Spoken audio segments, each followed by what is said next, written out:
Hey, welcome to our second interview, interviewing local comedians and other talent here at Hot Sauce Works at 418 South Main Street, St. Charles, Missouri.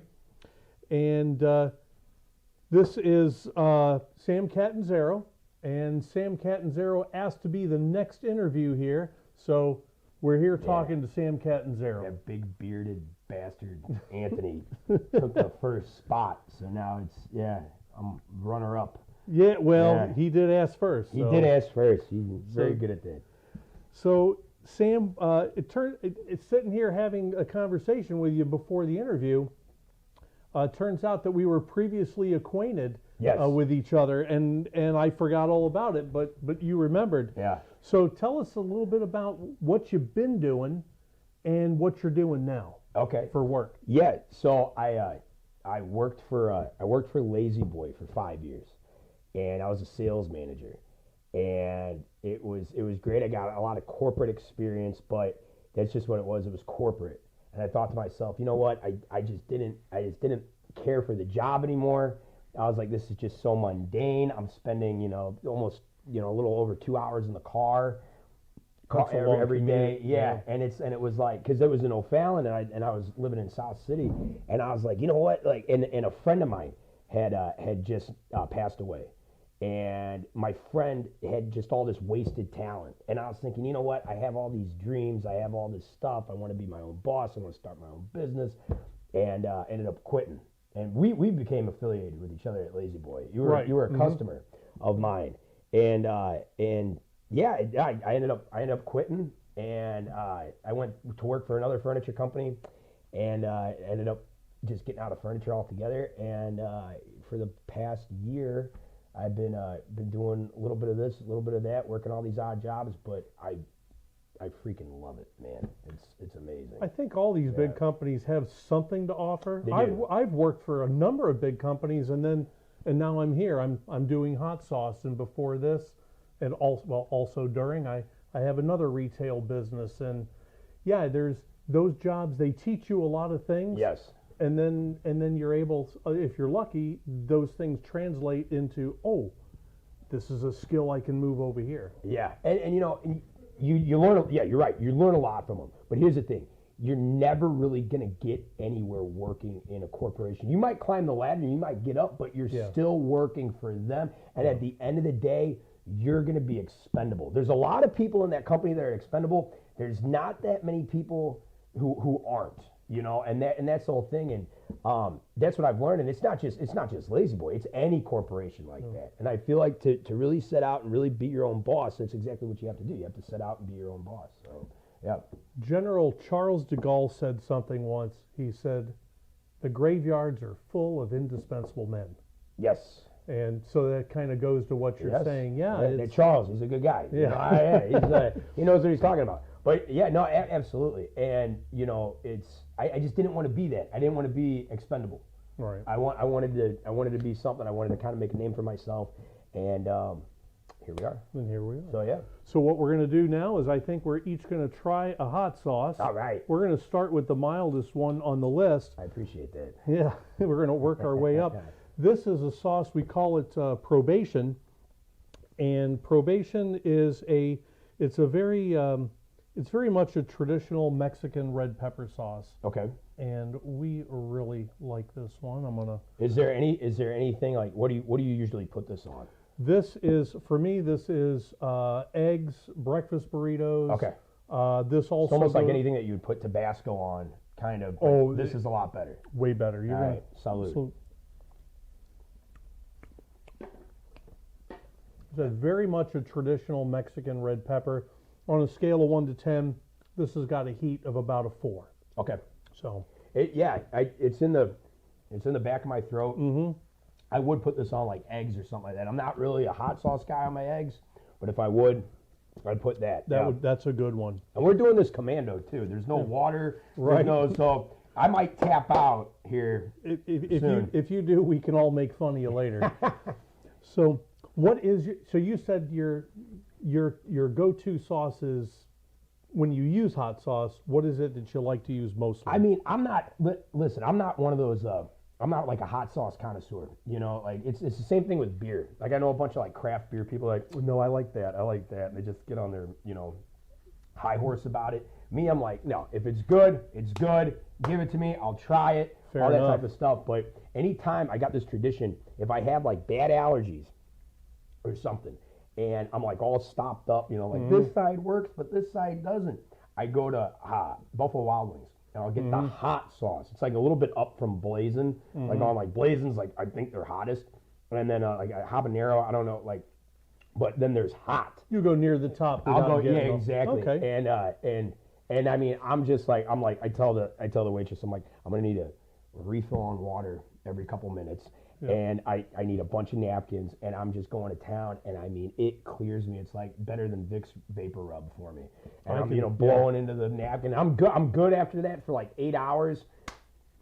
I've got one sauce here where just a single, if I touch my tongue to a single drop, it clears, it'll clear everything. Really? out. Okay, I'm gonna need a bottle of that because man, I've been dealing with allergies with this weather lately. It's like so hormonal, you know, being in this area and stuff like that, and I'm all stopped up. But yeah. No, I mean, I don't really have a go-to one though. You know, I've never been like a hot sauce guy. I know tons of people. One of the bars that I frequent, Pepper's Bar and Grill in South City. They're not paying me any money, but I just plugged them. They got a whole bunch of hot sauces like.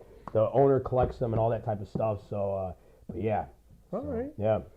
So you've been doing a podcast for about 2 years. Yeah. Is that yeah. right? A little bit over 2 years. A little bit over 2 years, and you've done about 100 episodes. Is that right? Yeah. Yeah. So, out of all you do interviews on these, who has your favorite interview been? Oh God. I mean, you really can't. Or a standout. I mean, there's a couple. We interviewed the owner of Diamond Music Hall in St. Peter's. Great guy. One of the owners, Topher Bayless. Great guy. He used to be in a cult when he was younger, and he got out. And he loves his life. Loves his life now. He's married. He's kind of doing his dream job, running the business. But yeah, that's an interesting interview. And I'm not gonna just look at Underground STL. Topher Bayless tells all, and I mean that was interesting, especially the cult part. That's kind of at the end. And it was a local cult here in St. Louis. That's got to be a target-rich environment for comedy. Yeah. Oh, dude. Yeah. Yeah. And I mean, it was like he was telling me this stuff, and I was like, wow. And it's disguised as like helping kids, but it's called Crossroads, and a lot of people have heard about it here, and it's local here, and it's crazy. So we interviewed an ex-cult member. I had an interview with a midget, dwarf, little person, whatever the politically correct term is or whatever. But he didn't have dwarfism. He had OI, which is he's broken 100 bones in his body. So like if we drink a gallon of milk. And he drinks a gallon of milk, he's only going to retain 20% of that calcium. And so his bones don't grow. Okay. And so he didn't grow. So he's like, he doesn't have dwarfism, like he has normal-sized hands and a normal-sized head, but the rest of his body. So interviewing him, and he actually just got a dream job working for a micro wrestling federation. Okay. Singing for him and everything like that. So we interviewed him. His name's Dylan Hiley.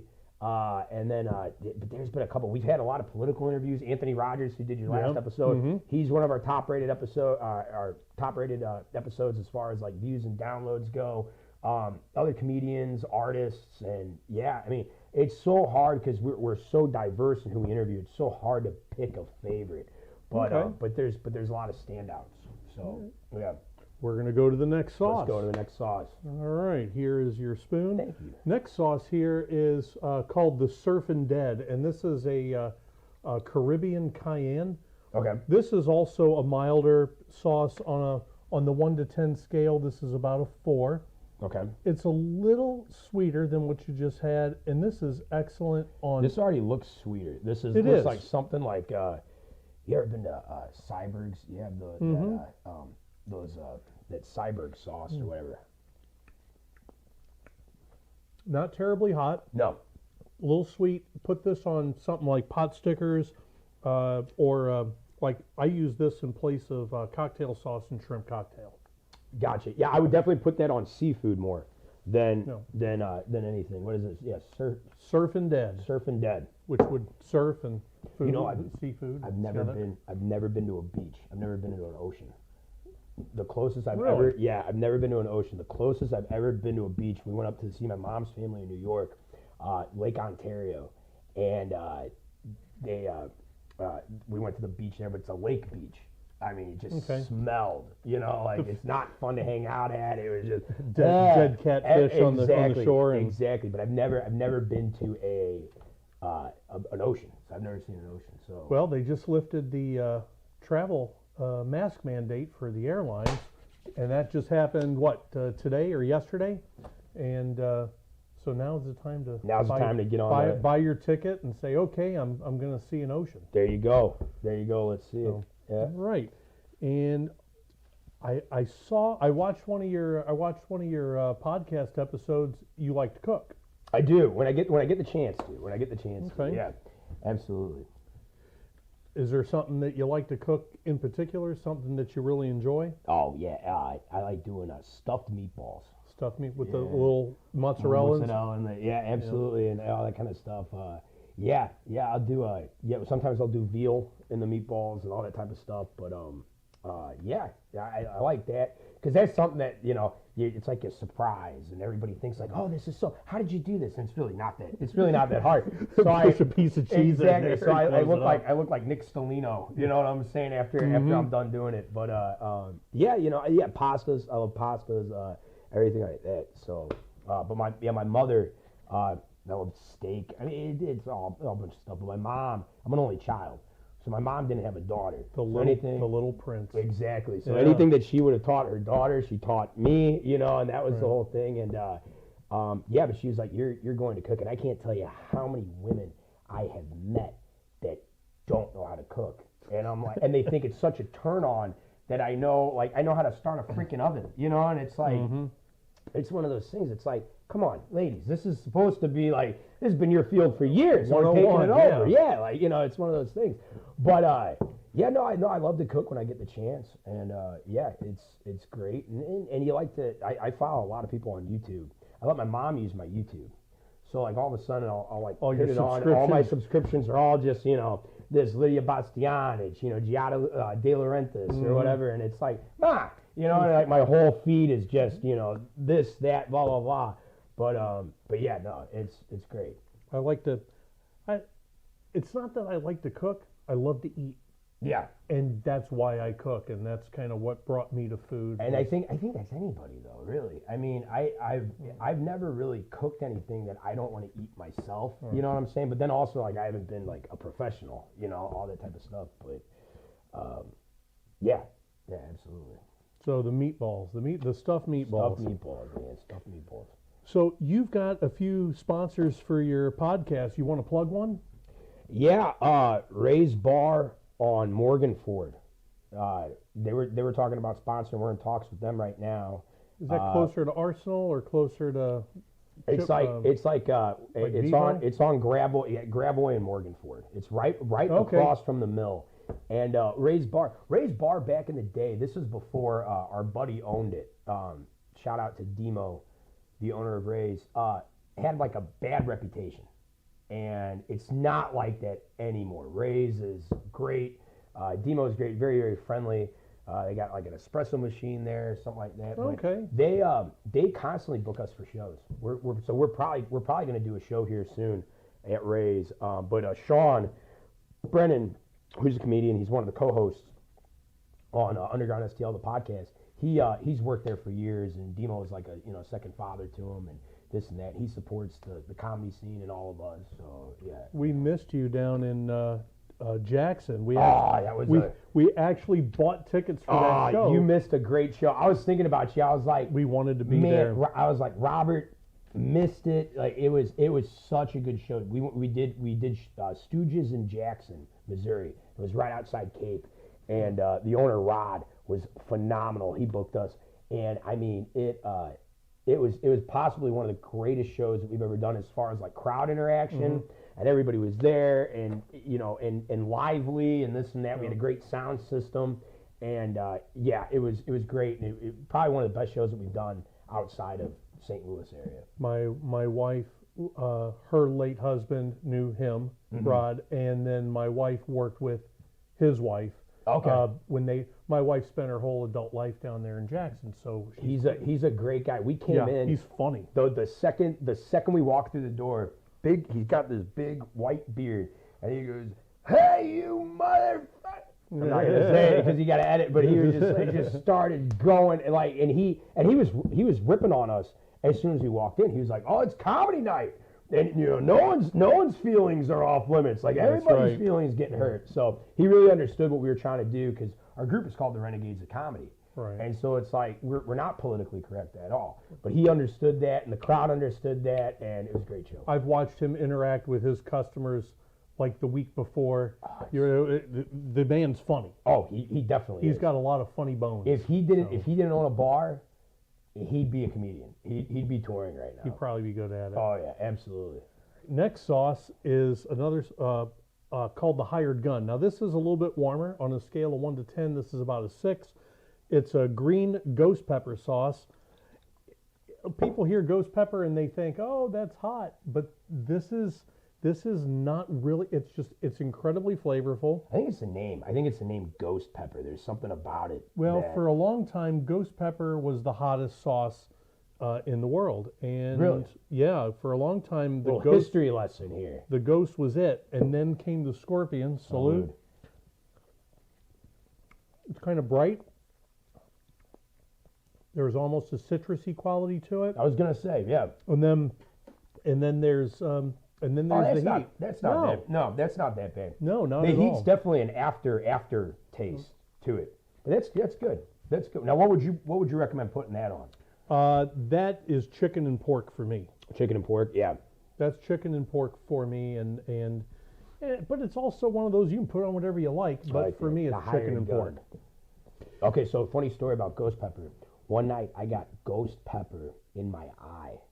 There was like a powder. Well, I didn't do it on purpose. We were out and we knew one of the cooks, and he came back and he had a plate and it had like a ghost pepper powder on it. Puts it down in front. We take our fingers and put it on our tongue.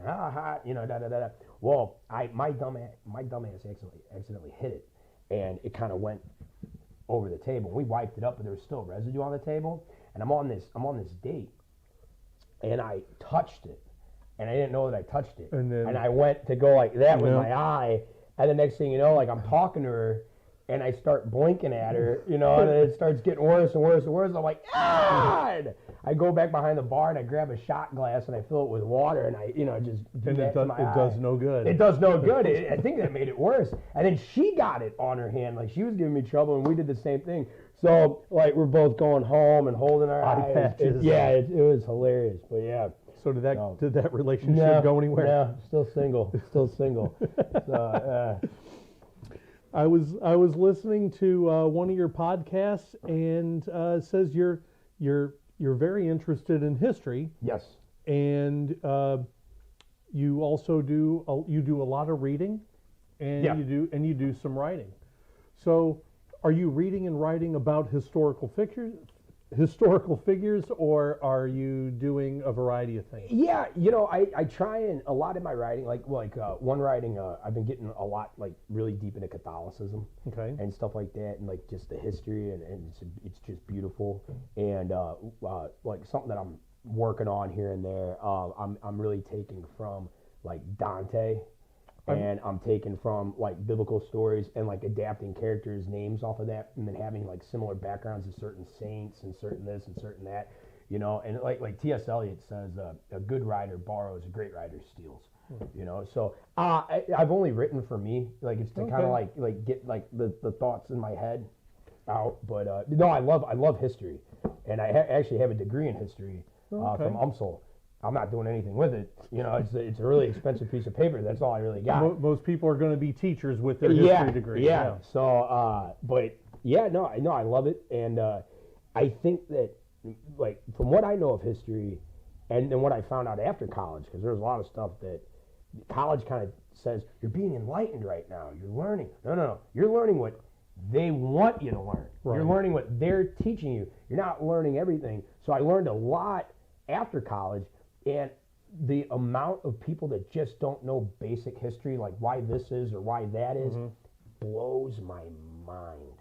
And I kind of get annoyed with it sometimes because it's just the ignorance. I'm like, and like that's the whole thing. Yeah, so. you read this part. What about the next chapter? Exactly. And to put it all in the context. And, they're only really looking at the tip of the iceberg, and there's so much more. So yeah, I read most of the comedy, and what I found incredibly hard to follow along because of all the names out of Greek mythology. Yes, yeah, and that was I'm a huge fan of Greek mythology. The names were so confusing. Yeah. I don't know these characters, so to remember that this person did this and this Greek god did that and whatever. Yeah. It's like, yeah, like when he's I think it's the first circle and Dante's descending and he's still with Virgil. Yeah, he's still with Virgil at this point, and Virgil's introducing him to like Aristotle and then Hercules and Achilles and this and that. And he's seeing all them, and they're in hell, but they're technically not being tortured because they're pagan and stuff like that. Right. That's got a lot of names in it, and if you're not like a Greek or Roman mythology person. Yeah, you're gonna be hitting the Wikipedia a lot, And then what I found when I the jaw dropping moment was when Dante puts Pope Boniface VIII. Yes. While he's alive. Yes. Yeah. Pope Boniface VIII is still alive, and Dante puts him in hell. And puts him in hell. Yeah. Well, that was his greatest rival when he was alive. And I think Brutus and Cassius are the ones that are in the ninth circle, and for so you remember way more. That type of I stuff. remember the basics. That's what history buffs do with details. And the thing is, it's called the Divine Comedy, but there's nothing funny. No, there's nothing funny. Well, and I think because comedy was like for the Greeks, it was like a play. It was a drama. It was a story, and that was the whole thing. And Americans, we boil it down to Eddie Murphy. So what's the deal with toilet paper? All that type of stuff. But yeah, no, yeah. I forget who said that the only person that Shakespeare is second to is Dante. As far as writing, I couldn't. I got all the way to where Virgil drops Dante off to Beatrice, and then Beatrice starts. So this is like quarter of the way or halfway through Paradiso, and I got to where she was starting to take him up, and then I just couldn't follow, and then life happened, and I set it down, and I never picked it back up. That's with a lot of stories, and then you're always afraid to go back and open it up because you're like, okay, am I going to remember? Like, am I going to know exactly where I left up? Yeah, it's hard. I have to go back. It really is hard, but yeah. All right. And here, let's do another one. Sauce. All right. We'll do another sauce. So here. This is the one that you told me. You said, "Hey, if you start tapping out at this one, you're not going to have me try that final one." That's correct. Okay, so this is delicious. This is on my scale of 1 to 10. This is about a 9. You can make an argument for 8.5. Okay. I think this is the only 9 that I enjoy. It's incredibly flavorful. It's called Painful Reminder. And Painful Reminder is a Reaper habanero sauce. All right. Salute. Well, I'm already feeling it hit. That's gonna hit a little bit bigger. Okay. But it's still incredibly flavorful. And there it is. It's getting a little bit bigger on the back of your tongue and the roof of your mouth. Yep. Mm-hmm. Yeah, it's right in the back of my throat right now. Woo! Yep. So, we've already kind of talked about my next note, so we're going to skip a little bit. All right. You said, when you and I spoke last, you've been in martial arts and teaching martial arts for about 10 years, and you've been doing this since you were 4. Yeah, about 4.5. I want you to tell me a little bit about which of the martial arts you're doing, and do you find yourself being competitive in that? Yeah, I started off with that really is. Now it's like right here. Mm-hmm. But it's not killing. No, it's not killing at all. It is when you're trying to have a conversation afterwards. But no, like I start off in karate, and I think everybody starts off in like karate or taekwondo. I don't know karate, but I know crazy. Yeah, there you go. Never heard that one before. Thanks, Rob. But no, it's one of those things like started off in karate, and I just always loved it. And I think I was never like a big sports kid, as far as like playing soccer, football, baseball. I didn't really like those sports. I didn't gravitate towards them. I wasn't that good, but I did love karate because it was more of a personal victory. It was more of those like personal goal. You know, it's you. You're not relying on a team. You're relying on yourself. And I did that all the way up until high school. And when I was in high school, I got like really into like weightlifting and weight training. You're a and pretty fit guy. Yeah, I'm actually in the worst shape of my life right now from what I was. Like I used to be. Congratulations. Yeah, I know, right? Yeah, I used to be 165, 7.9% body fat, and it was great. It was great, but I look back sometimes and I'm like, man, I was like way too scrawny. But in high school, I started really weightlifting, and then I started really sparring with karate, and I started kind of doing some competitions here and there. Okay. And then after high school, I got into Muay Thai kickboxing and Brazilian Jiu-Jitsu. I've done a couple Brazilian Jiu-Jitsu competitions, grappling competitions, and all that type of stuff. Nothing big. I've never fought in a cage. I'm not like a big MMA guy. Got into boxing, wrestling, and it was always something I kind of did all the time. And then I dabble in this martial art for a little bit. I dabble in that martial art for a little bit. But I love it. I'm competitive in the sense that I want to learn. I want to be the best for myself. Right. You know, I'm a great training partner because I'm not like I want to take this out on you. Like I'm getting on the mat to prove myself. Like I'm more proving myself as far as like my own abilities and seeing. But yeah, I recommend anybody that has confidence issues, anybody that has self-esteem issues, anything like that, try some sort of martial art. It's great for you. It's great. Awesome. Kids, adults, anybody can do it. Doesn't matter how old. I've taught 76-year-olds. You can do it. You can do it. Right. So yeah, it's great. You know, it's amazing, and it's gonna get you. It's gonna get you on. All right. So yeah. So now we're gonna try the last sauce. If you're in. I'm in. I'm in. All right. Let's go. So here, I'll tell you what. Here we're gonna do. Are you into wear stupid hats? Sure. All right. Here for the last one, we're each gonna put on our stupid hat. Oh my damn. Yeah, you're gonna. It's all right. So is this a sideways thing? Yeah, I don't know. It can be whatever you want. Sides or 4 and a half or off at an angle. I'm gonna put mine in a 45. And, all right. All right. So this last one is called Psycho Killer. Do you sell these at all? I do not. You should. honestly, like sell them. Be like, hey, if you spend this much, you get a free hat or something like that. I bought 20 of these. I bought about 20 of these hats because I knew I wanted to do this. Yeah. And I thought, okay. Yeah. My guess. I would give some away. If you spend this amount, you get a hat. You know, all that type of stuff is like a promotional piece. I will consider that. I think there you go. We're actually working on. We're working on a project coming up here in the next couple of months where I think having hats for an event might be a lot of fun. There you go. So this does not have a traditional pepper in it. This has what's known as extract. So it's chemically, mechanically reduced. It's hot. Okay. All right. It's not going to kill you. Okay. But there's a ton of flavor. What I'll recommend that you do, I'm going to put just talk to me. All right, there you go. And we're just going to have the tiniest little drop. You don't even have to clean the spoon off. You can just touch your tongue. You can just touch your tongue to the drop. Okay. And in 3, 2, 1, and the heat's building. Man, you timed that pretty good. Yeah. I had some practice. So there's people, they go really hot.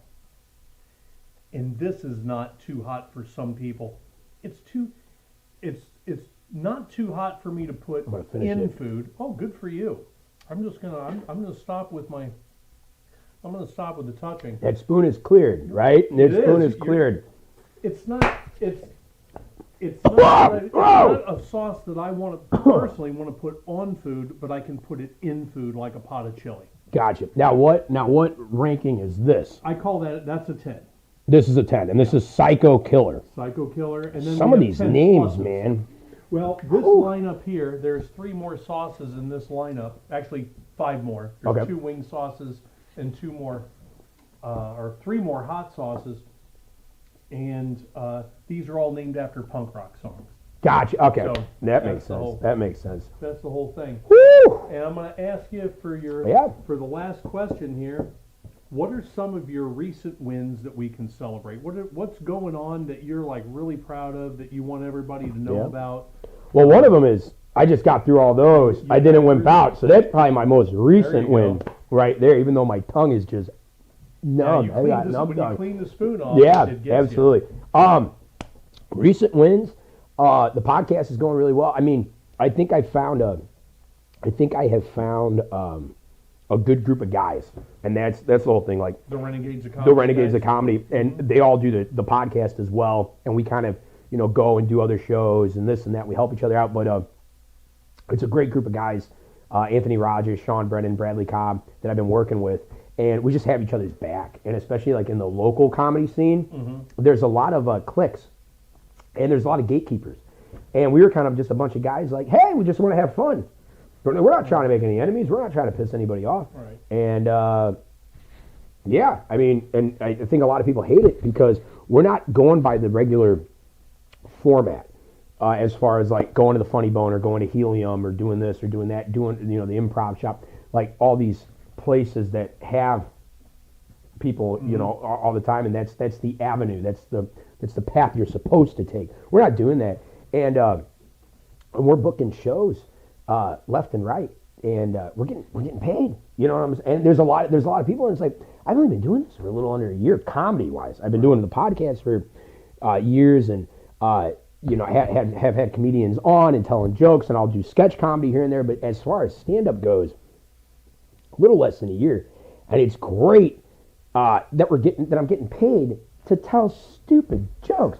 And I'm not even saying I'm good. I'm not even saying that I'm that good, but pack a crowd, I'll make them laugh, this and that, blah blah blah, and either they're laughing with me or they're laughing at me, and it's great. Like I said, we just did Stooges in Jackson. There's the best crowd, probably about I'd say 50 people there, all together in this place, and we had them roaring. So it was great, and then you get paid money for it. You can't beat that. So no, I never expected that. That was never a dream of mine. It just happened. And I'm so thankful that it did. So that sounds like a huge win. Oh yeah, absolutely. To be able to do something you want to do and make a living at it. Absolutely. And so few people are willing to take that step out and say, okay, I'm going to leave this $70,000 a year job, and I'm going to do something that's so risky that it's crazy, but still do it. Yeah, and I mean, and that's the whole thing. And it's like with the corporate world and sales and stuff like that. I liked it. I worked with some really good people. Just wasn't for me. I was like, I could go into sales tomorrow, and I could sell ice to an Eskimo. I'm not, but it's like, do I really want to? Right. That's the thing. And part of me was like, I felt like a weasel. Like, hey, buy this couch over here. Like, hey, do this. Like, I need your money. Like, it's just, yeah. So, but yeah, no, and I meet people. I love the relationships that I made with people. That's how I remembered you. I was like, that's the guy. Like, I never forgot that story. Yeah. And I was like, that's the guy that's fluent in Italian. And not fluent, or more fluent than me. It's one of those things. I know if people are talking bad about me. But yeah, exactly, yeah. Io capito stronzo. Yeah, io capito stronzo. So, but yeah, man. So yeah, no, I'm very fortunate right now, and I've seen others since I gotten out of that sales and that stressful environment and stuff like that.